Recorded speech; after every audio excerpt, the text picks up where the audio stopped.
Hello guys, நான் உங்கள் anime man. Naruto சீரீஸில் ஏகப்பட்ட ஜுட்ஸுஸ் இருந்தும் சாஸ்கேயை இட்டாச்சியவோ இல்லை உச்சியா கிளானவோ திரும்பி கொண்டு வரல. இதை பற்றி தான் இந்த வீடியோவில் பார்க்க போகிறோம். அதுக்கு முன்னாடி நம்ம சேனலுக்கு சப்ஸ்கிரைப் பண்ணிவிட்டு அப்படியே அந்த லைக் பட்டனை தட்டி விட்டுருங்க. இப்போது கதைக்குள்ளே போகலாம். உச்சியா கிளான் நருட்டோ சீரீஸ்லேயே ஒரு பவர்ஃபுல்லான கிளானாக இருக்குது. இவங்களோட ஷேரிங் அண்ணும் பேட்டில் பவர்ஸும் தான் இந்த கிளானை டேஞ்சரஸாக மாற்றிருக்கு. கோனஹா வில்லேஜோட ஒரு பெஸ்ட் கிளானாகவும் இவங்களை மாற்றிருக்கு. இப்படியாப்பட்ட பவர்ஸ் இவங்களை ஸ்ட்ராங்கஸ்டாக மட்டும் மாற்றலை, கொடூரமானவங்களாகவும் மாற்றிருக்கு. இவங்களோட லவ் அண்ட் கேர் இவங்களுக்கு க்ளோஸான பீப்புள்ஸ்க்கு கூட ஆபத்தாக முடியுங்கிறதால இவங்க கிட்ட மற்ற வில்லேஜஸ் கொஞ்சம் பார்த்து தான் நடந்துப்பாங்க. ஒரு கடத்துலலாம் இவங்களை வில்லேஜை விட்டே ஒதுக்கியெல்லாம் வச்சாங்க. இந்த ஒரு விஷயம்தான் உச்சியா கிளான் பீப்புள்ஸ்க்கு ஹேட்ரடை உருவாக்குச்சு. ஒவ்வொருத்தரும் வில்லேஜ் மேலே செம கடுப்பில் இருந்தாங்க. அந்த டைமில் ஃபுகாக்கு உச்சியா கிளானோட லீடராக இருந்தார். தேர்ட் ஒக்காகே அவரோட பொசிஷனில் இருந்து ஸ்டெப் டவுன் ஆக போகிறாருங்கிற நியூஸ் அப்போது வந்துச்சு. தேர்ட் ஒக்காகேக்கு அப்புறம் அந்த பொசிஷனுக்கு ஏற்றவராக இருந்தது ஃபுகாக்கு தான். இந்த ஃபுகாக்கு எப்படியாவது ஒக்காகே ஆகிட்டா இந்த உச்சியா கிளானுக்கு இருக்கிற எல்லா பிரச்சனையும் சால்வ் ஆகிடும்னு அப்போ இருந்த உச்சியா கிளான் பீப்புள்ஸ் ஆணித்தனமாக நம்பினாங்க. அங்கே தான் ஒரு ஷாக் காத்துக்கிட்டு இருந்துச்சு. பொதுவாக ஒருத்தர் ஹொக்காகேக்கு பரிந்துரைக்கப்பட்டா அவரை கூப்பிட்டு பேசுவாங்க. ஒருவேளை அவரை ஹொக்காகே ஆக்க முடியலைன்னா அதில் இருக்கிற சிக்கல்களையும் அந்த பர்சனை கூப்பிட்டு சொல்லுவாங்க. பட் ஃபுகாக்குவை இருசன் கூப்பிடக்கூட இல்லை. அதாவது அவரை மனுஷனாக கூட மதிக்கலை. இருசன் அந்த பதவியை தூக்கி அப்போ ரொம்ப சின்ன பையனாக இருந்த மினாட்டோ கையில் கொடுத்துருப்பாரு. இது உச்சியா கிளான் மக்களுக்கு செம கோவத்தை ஏற்படுத்தியிருக்கும். இந்த விஷயங்கள் எல்லாம் புக் ஆஃப் பிரைட் லைட் நாவலில் சொல்லப்பட்டிருக்கும். அப்போவே வில்லேஜுக்கு அகேன்ஸ்டாக ஒரு வார பண்ணலாம்ங்கிற எண்ணம் உச்சியா கிளான் மத்தியில் எழும்பியிருக்கும். பட் ஃபுகாக்கு அதெல்லாம் வேணாப்பான்னு பொறுமையாக போயிருப்பார். இது வரைக்கும் எல்லாமே நல்லா தான் போச்சு. அப்புறம்தான் ஒரு பெரிய பிரச்சனையே ஸ்டார்ட் ஆச்சு. ஆமாம், 9 டைல்ஸ் அட்டாக். இது மொத்த வில்லேஜுக்கும் அதிர்ச்சியை கொடுத்துச்சு. ஏன்னா அவுட் ஆஃப் நோவேர் இந்த குராமா வில்லேஜ்குள்ளே வந்திருக்கும். இது எப்படி வந்துச்சு, யார் கொண்டு வந்தான்னு வில்லேஜஸ்க்கே புரியலை. என்னதான் தங்களை கேவலப்படுத்தினாலும் அது எல்லாத்தையும் மறந்து வில்லேஜ்க்காக ஹெல்ப் பண்ண உச்சியா கிளான் வந்தாங்க. 9 டைல்ஸை இவங்களால் மட்டும்தான் கண்ட்ரோல் பண்ண முடியும். ஸோ அது இவங்களோட வேலைன்னு இவங்க நினச்சாங்க. இதனால் 9 டைல்ஸ் கூட ஃபைட் பண்ண உச்சியா கிளான் கிளம்பும்போது இவங்களுக்கு ஒரு இன்ஸ்ட்ரக்ஷன் வருது. அதாவது நீங்கள் பேட்டிலுக்கெல்லாம் வர வேண்டாம், பார்டர்ஸை போய் ப்ரொடெக்ட் பண்ணுங்க போதும்னு கோனஹாவோட ஹையர் அத்தாரிட்டி சொல்கிறாங்க. நடந்த எல்லாத்தையும் மறந்துட்டு உங்களை ப்ரொடெக்ட் பண்ண நாங்கள் உங்களுக்காக வந்தா எங்களையே அசிங்கப்படுத்துறீங்களாங்கிற கோபம் உச்சியா கிளான் பீப்புள்ஸ்க்கு வந்துச்சு. இன்னொரு பக்கம் கோனஹாவோட ஹையர் அத்தாரிட்டிஸ்க்கு ஒரு டவுட் வருது. அதாவது இந்த குராமா தன்னால் வில்லேஜ்குள்ளே வர முடியாது, இது எல்லாருக்குமே தெரியும். ஸோ இந்த உச்சியா கிளான் பீப்புள்ஸ் தான் குராமாவை வச்சு வில்லேஜை அழிச்சிருக்கணும். இவனுங்களை தவிர இந்த வேலையை யாரும் பார்த்துருக்க முடியாதுன்னு நினைக்கிறாங்க. வில்லேஜ் பீப்புள்ஸும் அரசல் பொரசலா இப்படி தான் பேசிக்கிறாங்க. இது உச்சியா கிளானுக்கு தெரிய வருது. அப்போ தான் இவங்க செம்ம கடுப்பாகிறாங்க. ஏண்டா, பண்ணாத தப்புக்கு எங்களையே ப்ளேம் பண்ணுறீங்களா? இதுக்கு வேற வழியே இல்லை, இவனுங்களை மொத்தமாக அழிச்சே ஆகணும்னு ஃபுகாக்கு நினைக்கிறாரு. உச்சியா கிளான் பீப்புள்ஸோட பல வருஷமாக ஒரு பிளானை போடுறாரு. ஆன்பூஸ் ரூட்லலாம் தன்னுடைய ஆட்களை ஸ்பையாக போடுறாரு. இவங்களோட பிளான் சில உச்சியாஸ்கே பிடிக்கல. அதில் ஒரு ஆள் தான் ஷிசுயி. இவர் டைரக்டாக டான்சோ அண்ட் இருசன் கிட்டேயே இந்த பிளான்ஸ் எல்லாம் சொல்ல ஆரம்பிச்சிடுறாரு. எப்படி ஒரு பிளானை எக்ஸிக்யூட் பண்ண விடாமல் தடுக்க அவரோட கொட்டோமட்சுகாமியை யூஸ் பண்ணி உச்சியா கிளானை பிரெயின் வாஷ் பண்ண போகிறதா ஷிசுயி சொல்கிறாரு. இப்படி ஒரு பவர்ஸ் இருக்கிறது டான்சோக்கு தெரிய வர அதை எப்படியாவது அபகரிக்கணும்னு இவர் நினைக்கிறாரு. ஒரு நாள் அந்த ஐயை எடுத்துக்கிறாரு. இது இட்டாச்சி மாதிரியான பல உச்சியாஸ்க்கு கோவத்தை உண்டாக்குது. உடனே லீஃப் வில்லேஜுக்கு அகெயின்ஸ்டாக ஒரு வார பண்ணணும்னு உச்சியா கிளான் தீவிரம் காட்டுறாங்க. இந்த நியூஸும் இருசனுக்கு போகுது. அப்போது வேறு வழியே இல்லாமல் ஒரு உச்சியாவான இட்டாச்சி கையாலேயே அவங்களோட கிளானையே காலி பண்ண சொல்கிறாரு.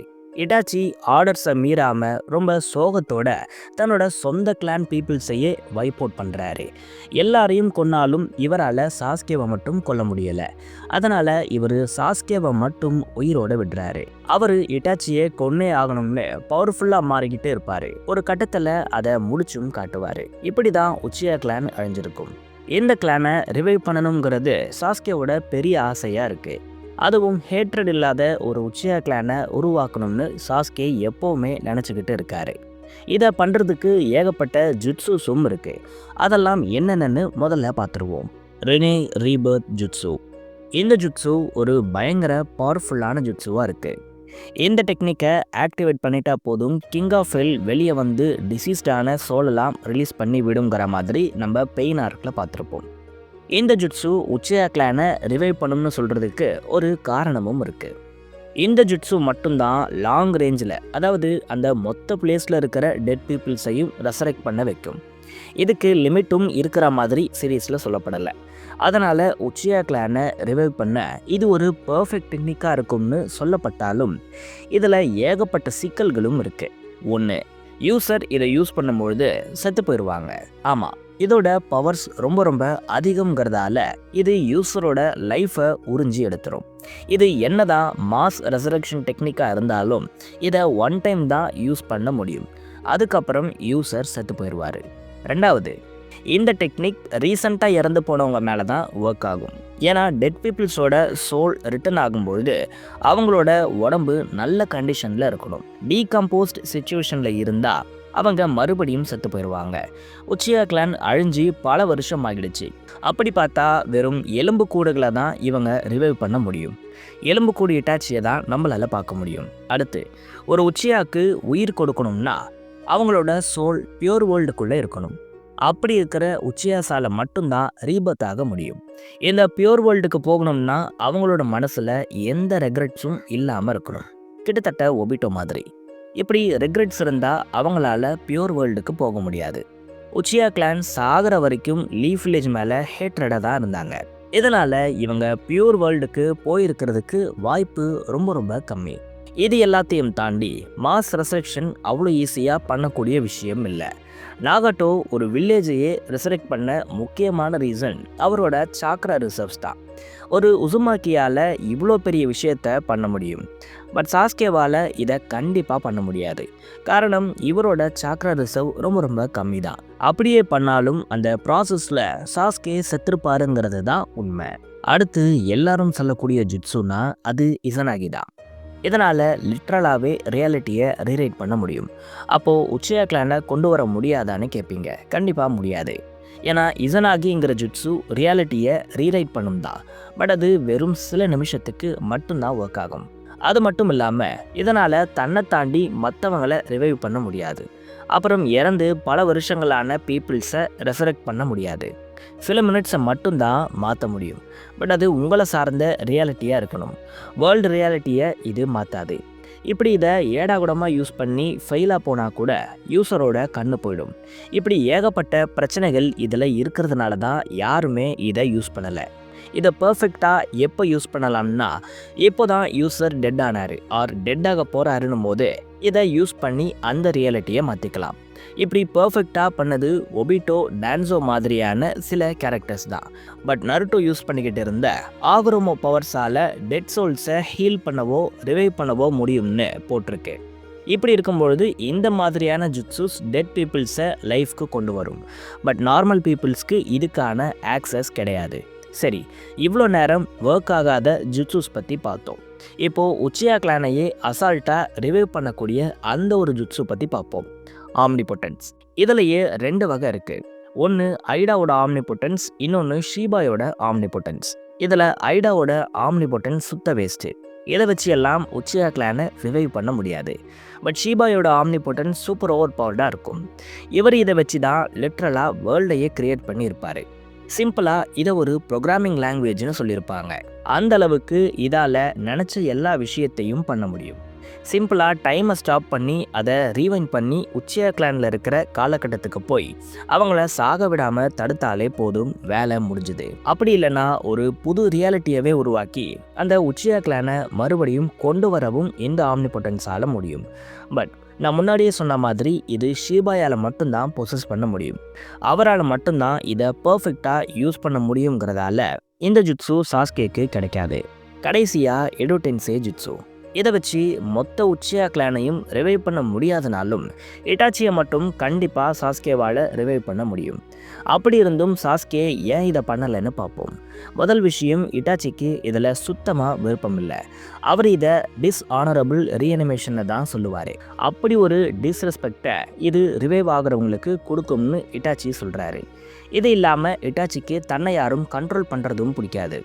இதனால தான் இவர் ரீஅனிமேஷனையே பிரேக் பண்ணார். ரெண்டாவது, சாஸ்கே இட்டாச்சியோட வில்லை புரிஞ்சுக்கிட்டாரு. இந்த குரூவலான வேர்ல்டோட போராடி இட்டாச்சி டயர்ட் ஆகியிருப்பார். இறந்ததுக்கு அப்புறம் தான் அவர் பீஸவே அடைஞ்சிருப்பார். இப்போ அவரை மறுபடியும் கூட்டிட்டு வர்றது அவரோட பீஸை கெடுக்கிற மாதிரி இருக்கும். அவரை கொண்டு வந்தாலும் அவர் ஒரு டூல் மாதிரி தான் இருப்பார். இது எல்லாத்தையும் தாண்டி சாஸ்கே இந்த எடோ டென்சை ஜுட்சுவை லேர்ன் பண்ணவே இல்லை. இதை தெரிஞ்ச ஒரே ஆள் ஒரோச்சிமாரு தான். இந்த டெக்னிக்கை பண்ண சாக்ரிஃபைஸ், சீக்ரெட் சீல்ஸ், டிஎன்ஏன்னு நிறைய விஷயங்கள் தேவைப்படும். ஒருவேளை எல்லாத்தையும் தாண்டி சாஸ்கே இட்டாச்சியை ரீஅனிமேட் பண்ணாலும் அது ரியல் இட்டாச்சியாக இருக்க மாட்டார். எமோஷன்லெஸ் இம்மார்ட்டல் இட்டாச்சியாக தான் இருப்பார். ஆல்மோஸ்ட் ஒரு பணம் மாதிரி தான் இவர் இருப்பார். அந்த கஷ்டத்தை சாஸ்கே இட்டாச்சிக்கு கொடுக்க விரும்ப மாட்டார். இதனால தான் சாஸ்கே இட்டாச்சியை ரிவைவ் பண்ணலை. அப்புறம் எப்படி சாஸ்கேவால் உச்சியா கிளானை ரிவைவ் பண்ண முடியும்னு நீங்கள் கேட்கலாம். சாஸ்கே ஏகப்பட்ட குழந்தைகளை பற்றி கிளானை ரிவைவ் பண்ணணும்னு நினைக்கல. உச்சியா கிளானோட லெகசி அண்ட் வேல்யூவை தான் ரீபில்ட் பண்ணணும்னு நினைக்கிறாரு. இதனால தான் உச்சியா கிளான் மறுபடியும் ரிவைவ் செய்யப்படலை. நீங்கள் என்ன நினைக்கிறீங்க? இட்டாச்சி உச்சியா பொருட்டோவில் திரும்ப வந்தால் என்ன ஆகும்னு கமெண்ட்ஸில் சொல்லுங்கள். நான் உங்களை வேறு வீடியோவில் சந்திக்கிறேன்.